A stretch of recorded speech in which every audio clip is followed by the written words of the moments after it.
നൈജീരിയയെക്കുറിച്ച് നേരത്തെ തന്നെ ട്രംപ് 1-2 ആഴ്ച മുമ്പ് തന്നെ മുന്നറിയിപ്പ് നൽകിയിട്ടുണ്ട്.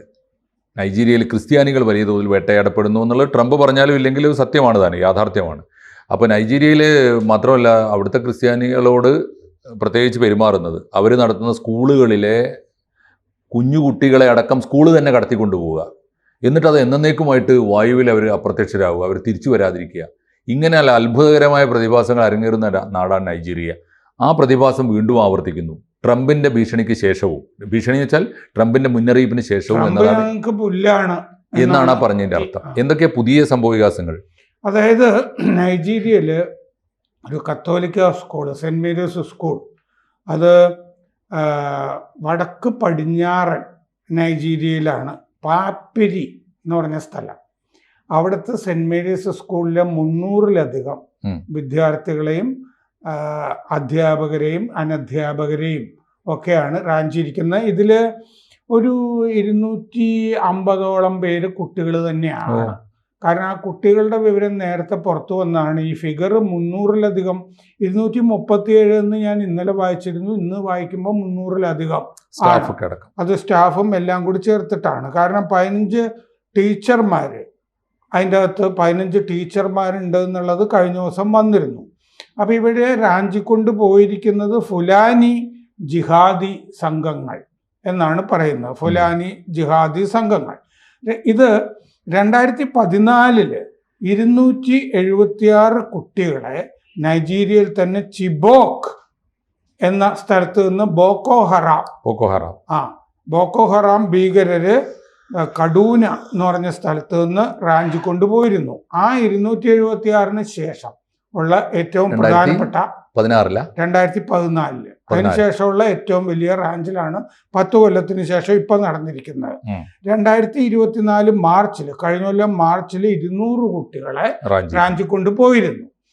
അപ്പോൾ ഭീകരമാണ് നൈജീരിയയിലെ അവസ്ഥ. അതുകൊണ്ടാണ് ഈ ക്രിസ്ത്യാനികളെ ഇങ്ങനെ റാഞ്ചിക്കൊണ്ടുപോയാൽ, അതായത് ജിഹാദികൾ റാഞ്ചിക്കൊണ്ടുപോയാൽ ഞങ്ങൾ ചുട്ടുകളയും എന്ന് 2 ആഴ്ച മുമ്പ് ട്രംപ് പറഞ്ഞിരുന്നു. അപ്പോൾ ട്രംപ് ഇനി ഇടപെടുമോ, വാക്ക് പാലിക്കുമോ എന്നുള്ളൊരു വിഷയം ഉണ്ട്. നൈജീരിയ സർക്കാർ ട്രംപിൻ്റെ വാദങ്ങൾ സമ്പൂർണ്ണമായിട്ടും തള്ളിയിരുന്നു. ഞങ്ങൾ വനത്തിലൊക്കെ തെരച്ചിൽ നടത്തിക്കൊണ്ടിരിക്കുക എന്നൊക്കെയാണ് നൈജീരിയയുടെ പ്രസിഡന്റ്. ആരെങ്കിലും ക്ലെയിം ചെയ്തിട്ടുണ്ടോ ഇത് ബോക്കോ ഹറാം ആണോ? അല്ല, ഇത് ബോക്കോ ഹറാം എന്നല്ലല്ലോ ഞാൻ ഇതിപ്പോ ഫുലാനി ജിഹാദി സംഘങ്ങൾ എന്നാണ്. ഫുലാനി ജിഹാദി സംഘങ്ങൾ, അതും ഈ തീവ്രവാദികളാണ്.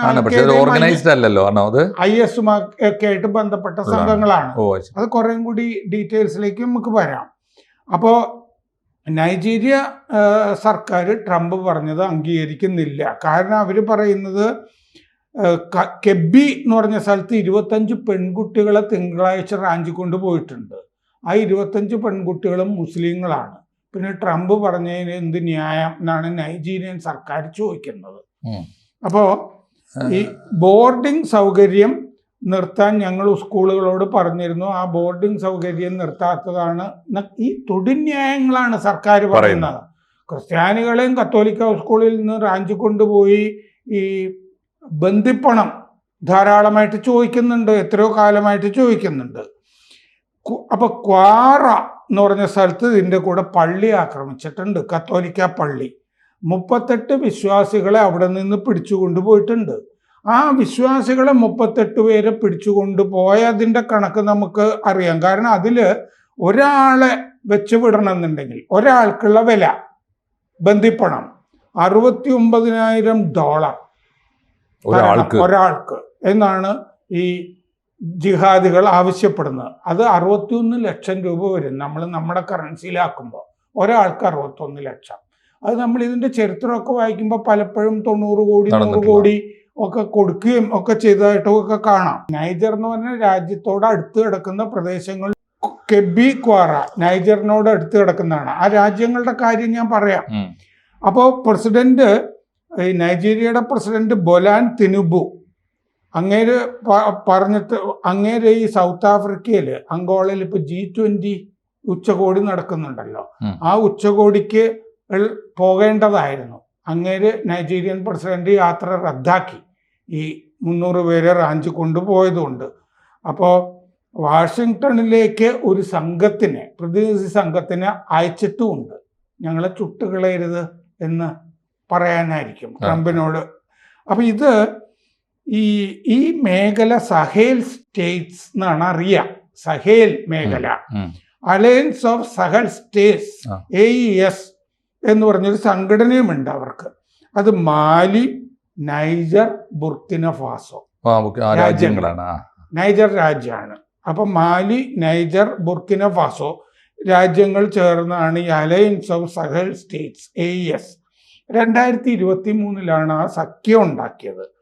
ഇത് ഈ 3 രാജ്യങ്ങളിലും നടക്കുന്ന പട്ടാള ഭരണമാണ്.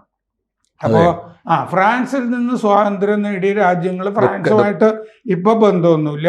ഈ കൊല്ലം economic community of West African states, ഇക്കോവാസ് എന്ന് പറഞ്ഞിട്ടൊരു സംഘടനയുണ്ട്. ആ സംഘടനയിൽ നിന്ന് ഈ 3 രാജ്യങ്ങളും മാലിയും നൈജറും ബുർക്കിന ഫാസോവും ബന്ധം വിച്ഛേദിച്ചു, വിട്ടുപോയി. ഇക്കോവാസിൽ നിന്ന് അവർ വിട്ടുപോയി. അപ്പോൾ ഈ സഖ്യം പാശ്ചാത്യ രാജ്യങ്ങളോട് ചേർന്ന് നിൽക്കുകയാണ്. ഞങ്ങളില്ല എന്ന് പറഞ്ഞിട്ടാണ് മാലിയും നൈജറും ബുർക്കിന ഫാസോയും വിട്ടുപോയിരിക്കുന്നത്. അപ്പോൾ അവർ അമേരിക്കൻ വിരുദ്ധ രാജ്യങ്ങളാണ് പൊതുവെ എന്നർത്ഥം. എന്ന് പറഞ്ഞാൽ റഷ്യയോട് ആഭിമുഖ്യം പുലർത്തുന്ന പട്ടാള ഭരണമുള്ള ആഫ്രിക്കൻ രാജ്യങ്ങളാണ്, പശ്ചിമാഫ്രിക്കൻ രാജ്യങ്ങളാണ് ഇത്. ഈ 3 ഈ പറഞ്ഞ പോലെ. അപ്പോൾ സഹേൽ മേഖല എന്ന് പറഞ്ഞാൽ സഹേൽ മേഖലയിൽ വേറെയും രാജ്യങ്ങളുണ്ട്. Senegal, Gambia, Mauritania, Guinea, Mali, Burkina Faso, Niger, Chad, Cameroon, Nigeria. ഇപ്പം നൈജീരിയയിലാണ് ഇത് കിടക്കുന്നത്. ഇതും ഒരു സഹേൽ മേഖലയിലെ രാജ്യമാണ്. 1960കളിൽ സ്വാതന്ത്ര്യം നേടിയ രാജ്യങ്ങളാണ് ഇതൊക്കെ. ഏറെക്കുറെ ഫ്രഞ്ച് കോളനി ആയിരുന്നു അതെ. മാലി, നൈജർ, ബുർക്കിന ഫാസോ അതിർത്തിയിലെ ലിപ്റ്റോക്കോ ഗൂർമ മേഖലയിലാണ് ഈ ജിഹാദികൾ പ്രവർത്തിക്കുന്നത്. 2011 ലിബിയ തകർന്നു പോയത് ഒരു വഴിത്തിരിവ് ആയിരുന്നു. അപ്പോൾ ലിബിയ തകർന്നു പോയി കഴിഞ്ഞപ്പോൾ ജിഹാദികൾക്ക് എങ്ങനെ വേണമെങ്കിലും വിഹരിക്കാം എന്ന് വന്നു. ജമാ നുസ്രത്ത് ഉൽ ഇസ്ലാം വ അൽ മുസ്ലിമീൻ എന്ന സംഘടന, അതായത് JNIM എന്നാണ് സംഘടന. ജമാ നുസ്രത്ത് ഉൽ ഇസ്ലാം വ അൽ മുസ്ലിമീൻ, അതും IS-ഉം ചേർന്ന് ആണ് ജമാഅത്തുൽ നുസ്രത്തുൽ ഇസ്ലാം വൽ മുസ്ലിമീൻ അല്ലേ? എന്നുവെച്ചാല് ഇസ്ലാമിന്റെയും മുസ്ലിങ്ങളുടെയും സഹായികളായ സംഘം.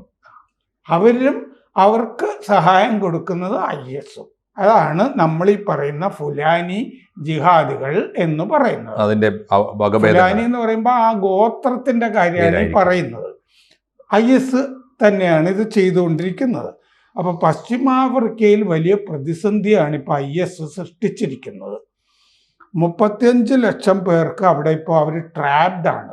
ജീവകാരുണ്യ മനുഷ്യാവകാശ പ്രശ്നം ഉടലെടുത്തിട്ടുണ്ട്.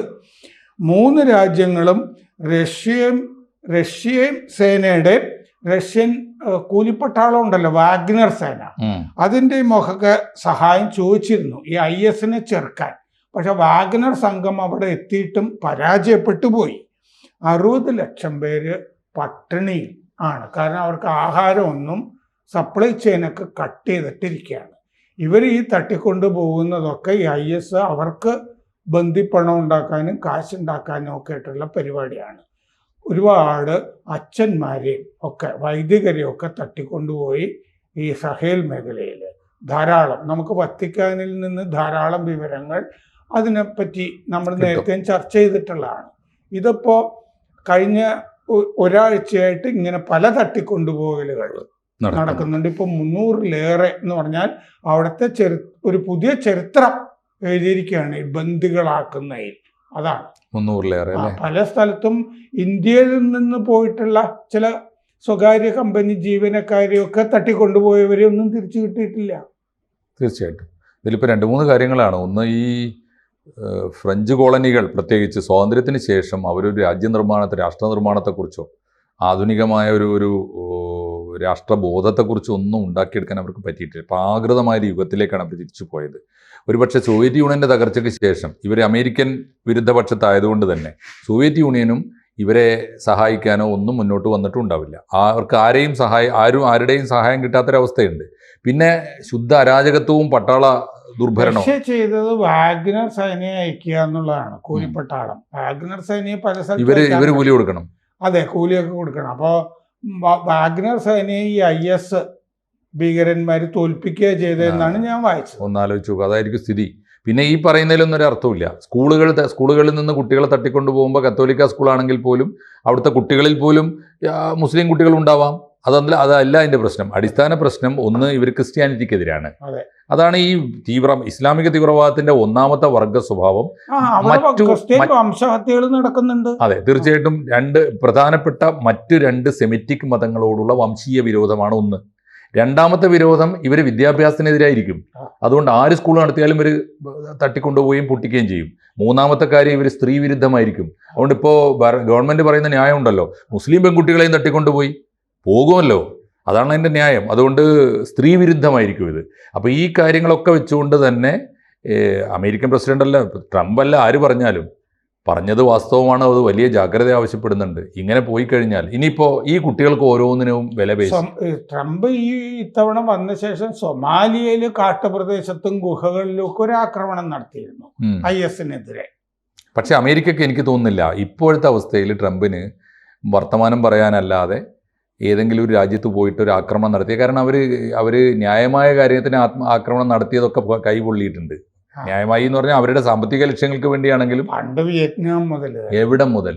അപ്പോൾ ആ അമേരിക്ക ഇല്ലാതായിട്ടുണ്ട്. ആ അമേരിക്ക മാത്രമല്ല, ഇത് ഞാനിത് കുറേം കൂടി നൈജീരിയ മാത്രമായിട്ട് ഒതുക്കാത്തത് തന്നെ ഇതൊരു വിശാല പ്രശ്നമാണെന്ന് അറിയാവുന്നതുകൊണ്ടാണ്. കാരണം ഞാൻ സഹേൽ മേഖലയെ പറ്റി പറഞ്ഞു. നൈജീരിയയിലെ ബന്ദികളുടെ കാര്യം മാത്രമല്ല. കാരണം സഹേൽ മേഖലയിൽ തന്നെ IS പ്രശ്നമുണ്ട്. അപ്പൊ നൈജീരിയയിൽ മാത്രം അമേരിക്ക ഇടപെട്ടാൽ പ്രശ്നം തീരില്ല. അതാണ് പ്രശ്നം. എനിക്ക് തോന്നുന്നു ലോകം പരിഷ്കരിക്കും തോറും പരിഷ്കൃത രാജ്യങ്ങളിൽ നിന്നൊക്കെ പതുക്കെ ആടി ഓടിക്കപ്പെടുന്ന ഈ ഇസ്ലാമിക തീവ്രവാദം ആഫ്രിക്കൻ രാജ്യങ്ങളിൽ കേന്ദ്രീകരിക്കുകയാണ് കൂടുതലായിട്ട്. ലോകത്തിലെ ഒരു ഭീകരവാദത്തിൻ്റെ ഹബ്ബായിട്ട് അല്ലെങ്കിൽ ഒരു വിശാലമായ വൻകരയായിട്ട് ആഫ്രിക്ക മാറുകയാണ്. സത്യത്തിൽ അത് സംസ്കാരത്തിൻ്റെ ഒരു വല്ലാത്ത ഭൂമികയായിരുന്നു. ഇവര് റഷ്യയിൽ തന്നെ ചില മേഖലകളിൽ, മിഡിൽ ഈസ്റ്റിൽ ഒമാൻ പോലുള്ള സ്ഥലങ്ങളിലൊക്കെ പൊന്തി വരാനൊക്കെ IS ശ്രമമൊക്കെ നടത്തിയിരുന്നു. അത് വിജയിച്ചില്ല. അതാണ് ഈ പശ്ചിമാഫ്രിക്കയിൽ. അതെ, അതുകൊണ്ട് ഇപ്പൊ എനിക്ക് തോന്നുന്നു പുതിയ ലോകത്തോടൊപ്പം സഞ്ചരിക്കണമെന്ന് അറബ് ലോകം വെമ്പൽ. മാത്രമല്ല, ഈ ബന്ധി പണം വേണമല്ലോ. അത് അവിടുത്തെ ദരിദ്രരായ മുസ്ലിങ്ങളെ തട്ടിക്കൊണ്ടുപോയാൽ കിട്ടില്ല. കത്തോലിക്കരാകുമ്പോൾ ആഗോള തലത്തിൽ ഇടപെട്ട് കാശ് കൊടുത്തോളും എന്ന് വിചാരിച്ചിട്ടാണ്. തീർച്ചയായിട്ടും സാമ്പത്തിക താല്പര്യങ്ങളാണ് ഇത്. എനിക്ക് തോന്നുന്നു ഇസ്ലാമിക ഭീകരവാദം ലോകത്തിലെ ഏറ്റവും മികച്ച വ്യവസായമായി മാറിയിരിക്കുന്ന ഒരു കാലമാണല്ലോ. ടെററിസം എന്ന് പറഞ്ഞാൽ തന്നെ അതാണ്. വേറൊന്ന്, ഈ പകരം ഇവർക്ക് സുരക്ഷിതമായി നടത്താവുന്ന രണ്ട് കച്ചവടങ്ങൾ, ഒന്ന് അങ്ങോട്ട് മയക്കുമരുന്നും ഇങ്ങോട്ട് ആയുധമാണ്.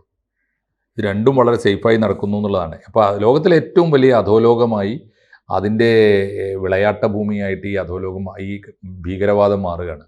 അതിന്റെ കേന്ദ്രമായി നമ്മൾ അമേരിക്ക ഇടപെടും എന്ന് തോന്നുന്നുണ്ടോ? അമേരിക്ക